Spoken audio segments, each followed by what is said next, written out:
Ok, alors dans cette vidéo, je vais vous parler de tout ce qui est euh, boissons énergisantes, produits excitants, addictifs et les drogues. Dans le cadre du syndrome de l'Ehlers-Danlos, on n'a pas vraiment toute la latitude pour pratiquer ce genre de choses, puisque contrairement à d'autres personnes, on est beaucoup plus sensible à tout ça et donc les effets produits non seulement vont être plus forts, mais en plus vont être assez aléatoires. Alors je vais commencer par les choses les plus basiques. Par exemple, si vous buvez du thé. Il y a une vingtaine d'années, on allait en boîte de nuit, on écoutait de la techno et on voulait être plein d'énergie pour de longues soirées. Eh bien, après le repas avant de partir, on se faisait un bol de thé bien noir euh, ou de café. Eh bien, j'ai ressenti assez rapidement que mon cœur pouvait se mettre à faire n'importe quoi, plus des espèces de spasmes, de compression, une sorte de compression, cette sensation un peu désagréable d'avoir des montées de spasmodiques quoi finalement. Et donc le thé n'est pas anodin pour qui est sensible. C'est une boisson qui passe inaperçue, mais on a une molécule active qui est de la même famille que celle du café. Alors le café c'est pire puisque en plus d'avoir le même effet, voire le même effet augmenté, eh bien on a aussi sur le passage du café une excitation de tous les tissus qui peut être une réaction au niveau de la gorge, moi ça me le fait, qui peut être aussi une amertume et une acidité qui vont irriter l'estomac, qui est là, et on va avoir des réactions digestives parfois qui sont indésirables, ainsi que des réactions avec, ça peut être des tremblements, des sueurs froides, des contractions des vaisseaux avec des doigts qui deviennent blancs, des mains froides, moites éventuellement, ce qui est très désagréable, tout ça évidemment, surtout quand on est au travail. Plus un énervement qui peut mener à un resserrement de la gorge, et éventuellement des troubles légers, il ne faut pas dramatiser, du comportement avec des sautes d'humeur, on peut basculer dans une surexcitation, ou au contraire, si c'est encore plus fort, vers une sorte de mise en retrait, une sorte de mutisme, parce qu'on est hyper tendu. Voilà pour ce qui est de ces boissons. Alors moi, de toute façon, le thé fort et le café, surtout si c'est le matin en cas de fatigue, je vois pas l'intérêt, même pour les gens normaux, je vois pas l'intérêt parce qu'en fait, quand vous êtes fatigué, vous êtes tendu, vous êtes énervé, euh, vous, euh, vous êtes en sur-régime sur place, donc je vois pas en quoi rajouter une molécule qui énerve peut nous aider à faire quoi que ce soit de correct. J'aurais tendance à pratiquer plutôt une boisson chaude, beaucoup d'hydratation et quelques mouvements si je suis fatigué pour détendre ce qui est justement dû à la résistance nerveuse dans laquelle on est plongé. Ensuite, toujours dans les boissons qu'on peut trouver fréquemment, les boissons énergisantes dites boissons du sport, boissons d'énergie. Bon, là c'est pareil, je vois pas pourquoi, je vois pas en quoi ça nous apporte quoi que ce soit de souhaitable, puisqu'il va s'agir généralement d'ingérer des molécules qui nous excitent sur place. On est déjà assez... on manque de constance dans nos humeurs et dans nos énergies. On peut le voir sur la chaleur de notre corps, des fois on a chaud, des fois on a froid, alors que rien n'a changé, des fois on a faim, soif, comme ça, de façon aléatoire. Je ne vois pas pourquoi on irait rajouter des choses qui viennent perturber encore ce fragile équilibre.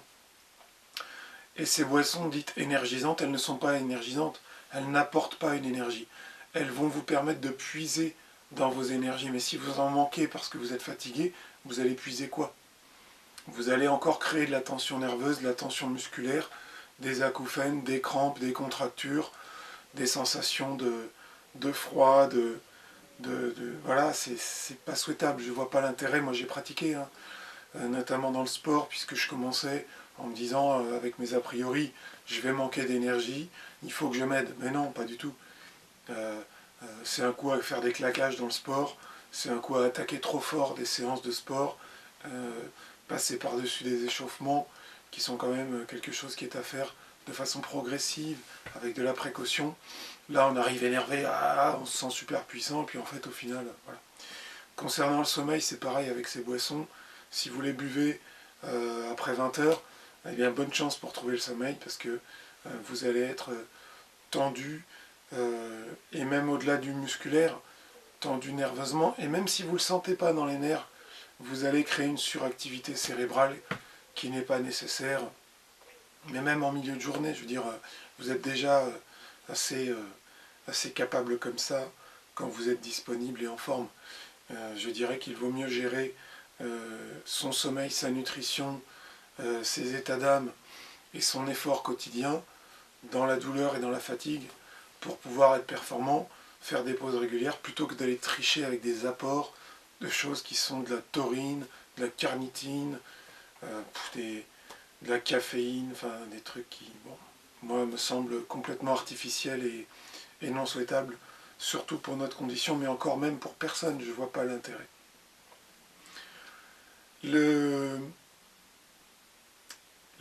Ce qui vient après, à mon sens, c'est le tabac, peut-être. Le tabac, ben, ça sent pas très bon. Nous, on a l'odorat fin, donc ça va pas. Ça gêne tout le monde. Ça crée des obligations d'aller faire des pauses, d'aller en acheter, de prendre du temps. Vous avez déjà besoin de pause pour vous reposer, pour vous reconstituer dans une journée de travail ou dans une journée simplement active. Eh bien, le tabac va être une pause supplémentaire peut-être à côté, puisqu'elle n'est pas toujours compatible avec le repos, avec les étirements, avec aller boire une boisson chaude, ou parler avec quelqu'un, parce qu'il ne va peut-être pas supporter. Donc ça va rajouter du découpage dans la journée, ça va être compliqué. Vous allez sentir mauvais, ça va vous déranger. Ça accélère le cœur. Vous avez déjà un équilibre fragile, je le disais. Le cardio aussi est assez oscillatoire pour beaucoup d'entre nous. Donc aller rajouter des accélérations cardiaques là-dessus, c'est comme avec le thé et le café, on va avoir des fois des accélérations, des arythmies, voire des crises de tachycardie, hein, pourquoi pas, hein, ça le fait pour certains, selon les conditions. Donc le tabac va encore venir perturber tout ça. Il y a le côté addictif également, puisque pour rentrer dans le tabac, c'est un effort que vous faites, hein, ce n'est pas le hasard, c'est une erreur de jeunesse la plupart du temps, ou le fruit d'une phase qui est plutôt le stress et des choses comme ça. On a tendance à se rabattre sur certains raccourcis. Et puis ensuite, pour en sortir, eh bien, c'est pas évident. Dans le syndrome d'Ehlers-Danlos, je ne sais pas si c'est général, mais en tout cas, j'ai noté que parfois, on avait une tendance à se laisser aller sur les addictions ou sur les excès. Je vous donne un exemple. Il y a du sucre à la maison, un paquet de gâteaux, un paquet de bonbons. Eh bien, on va régulièrement aller taper dedans et on va très vite arriver à la fin des ressources. Je ne dis pas qu'on va se précipiter pour aller en racheter. Je ne pense pas qu'on soit addict à ce point-là, mais ce qui est sous la main, généralement, a tendance à disparaître. Je pense que ça vient d'une spécificité de notre fonctionnement qui est de dire « j'entre dans un domaine, je le pratique à fond, je passe au suivant. J'entre dans le placard, je défonce les gâteaux et les bonbons, et je passe à la suite. » C'est pas forcément bon, ça n'est pas ce qu'on peut faire de plus régulier, et dans ce qui est addictif comme le tabac, eh bien ça peut être mauvais d'aller dire bah, je vais acheter un paquet de cigarettes, et il va me faire la demi-journée, et puis on verra plus tard. Pour ce qui est de l'état aussi dans lequel fumer une cigarette peut nous poser, eh bien c'est encore en retrait des gens. Vous voyez souvent des gens qui fument, ils ont le regard dans le vide, ils sont dans leurs idées, dans leur introspection.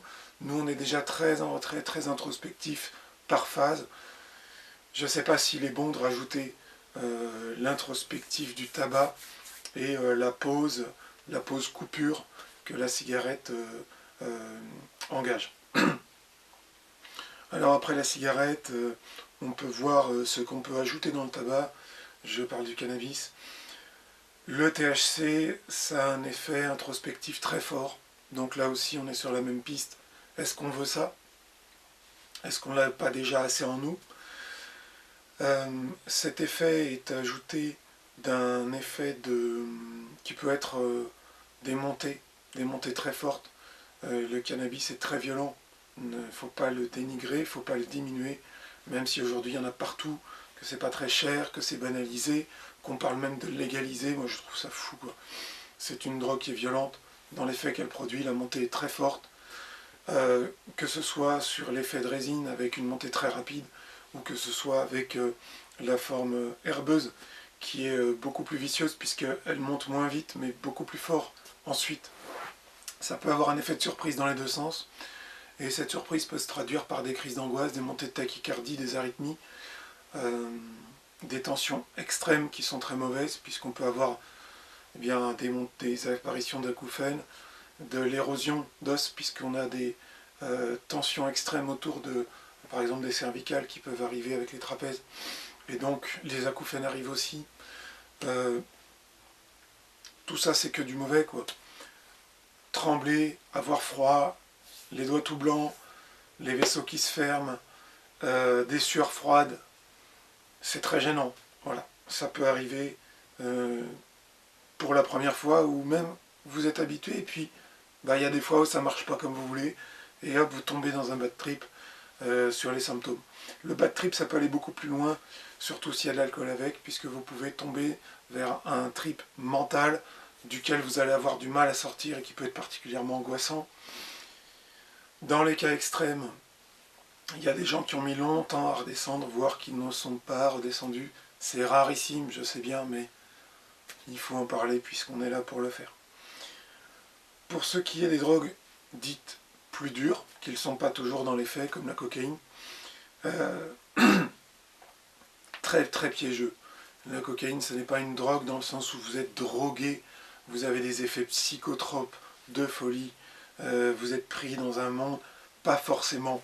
Et c'est là où c'est très très vicieux, c'est que l'addiction physique n'est pas forcément là tout de suite, mais l'addiction psychologique peut être engagée très fortement, et c'est des deux la pire, puisque, je vous donne un exemple, si par hasard vous recevez une dose de crack, vous allez être accro dès le début, mais si votre mental n'en veut absolument pas, le lendemain vous allez passer un sale quart d'heure, mais c'est fini. Sur les choses récréatives, THC, cocaïne, eh bien, à ce moment-là, c'est pas du tout pareil, puisque vous pouvez être pris par votre propre envie. Et là, pour en sortir, bonne chance. Les effets de la cocaïne sont très vastes, assez sournois, puisqu'ils ne sont pas dévastateurs dès le début. Il va falloir entrer dans ce monde-là longtemps pour pouvoir voir des effets négatifs sur le corps, notamment par exemple les dents, la peau, les yeux, puisqu'on va monter sur des pics d'excitation et la chute est assez brutale. Vous allez avoir aussi peut-être envie de relancer la machine quand vous êtes en descente avec autre chose, ou même encore une nouvelle dose de cocaïne, etc., etc. Et puis on n'en finit plus, puisque vous allez avoir tendance à réguler ce qui vous paraît vous secouer, alors que vous déjà vous êtes assez irrégulier. Donc on est dans un phénomène assez difficile à gérer. Je ne vous conseille pas de commencer avec ce genre de raccourci dans la vie.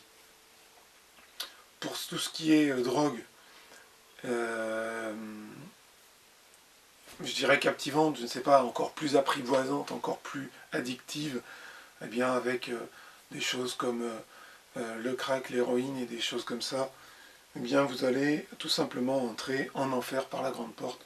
Je ne vais même pas épiloguer, il est évident que pour vous, c'est un écueil.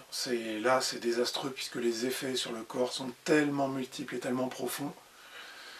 Je vais juste dire que voilà, c'est de la destruction massive, c'est pas la peine.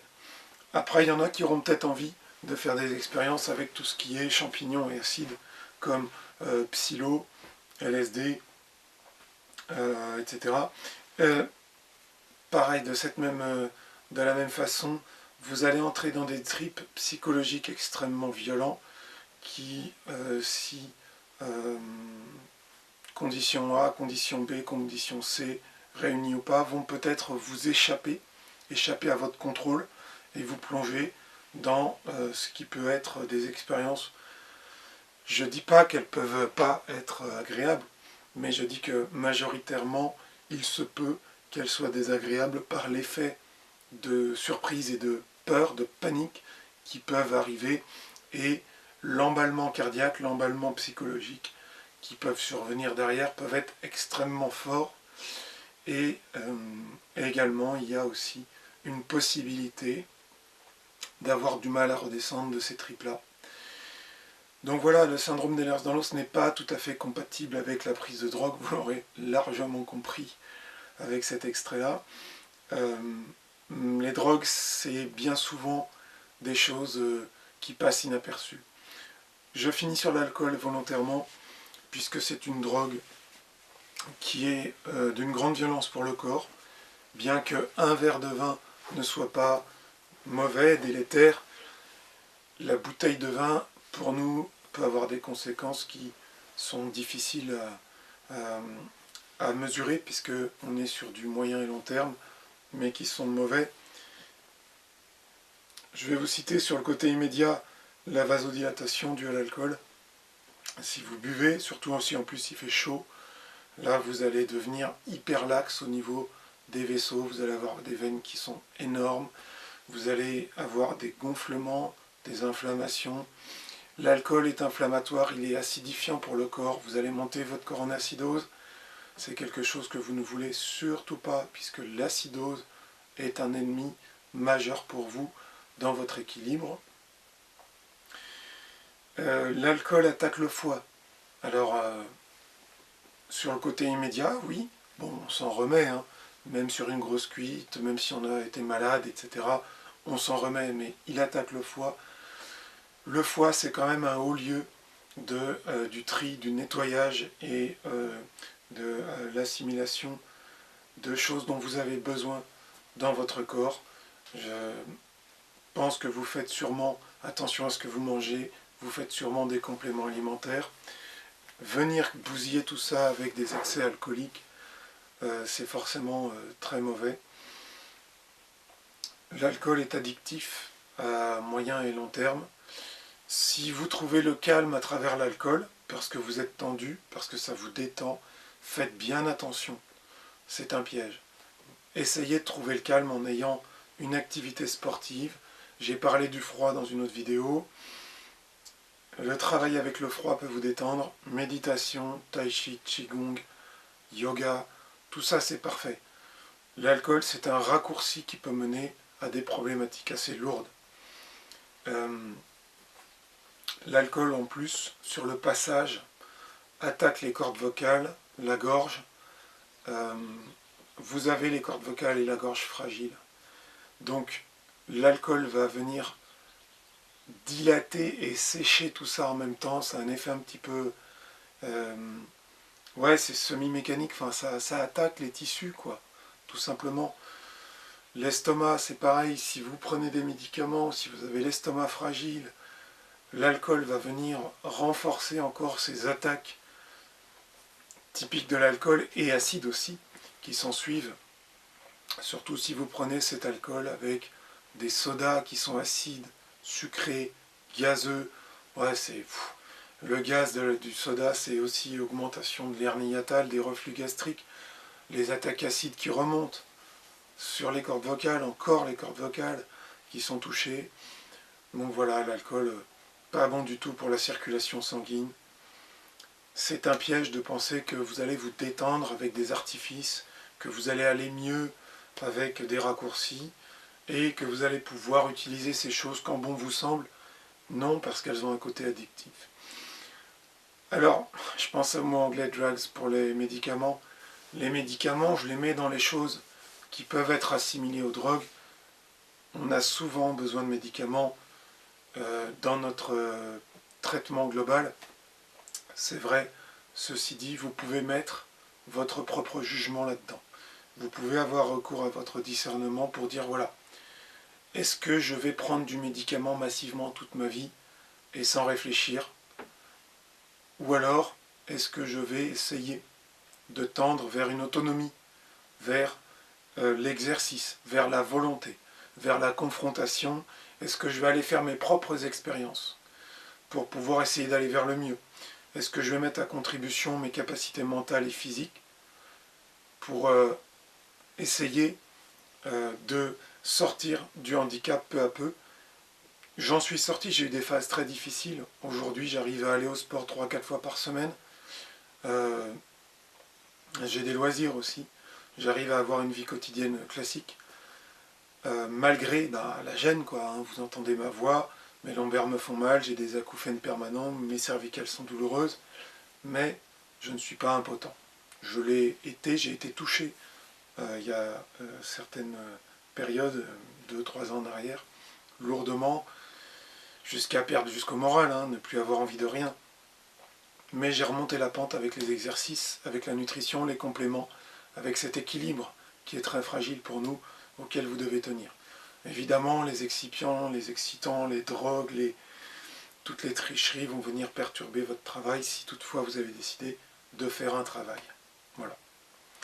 À bientôt.